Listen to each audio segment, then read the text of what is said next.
اب کیا سبب ہے کہ مسلمانوں تم منافقوں کے بارے میں دو گروہ بن گئے ہو، حالانکہ اللہ نے ان کو ان کے کرتوتوں کے سبب اوندھا کر دیا ہے؟ کیا تم چاہتے ہو کہ جس شخص کو اللہ نے گمراہ رہنے دیا ہے اس کو رستے پر لے آؤ، اور جس شخص کو اللہ گمراہ رہنے دے تم اس کے لیے کبھی بھی رستہ نہیں پاؤ گے؟ وہ تو یہ چاہتے ہیں کہ جس طرح وہ خود کافر ہیں اسی طرح تم بھی کافر ہو کر سب برابر ہو جاؤ۔ تو جب تک وہ اللہ کی راہ میں وطن نہ چھوڑ جائیں ان میں سے کسی کو دوست نہ بنانا۔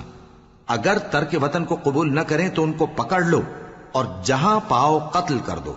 اور ان میں سے کسی کو اپنا رفیق اور مددگار نہ بناؤ، مگر جو لوگ ایسے لوگوں سے جا ملے ہوں جن میں اور تم میں صلح کا عہد ہو، یا اس حال میں کہ ان کے دل تمہارے ساتھ یا اپنی قوم کے ساتھ لڑنے سے بھنچ رہے ہوں تمہارے پاس آ جائیں تو اور بات ہے۔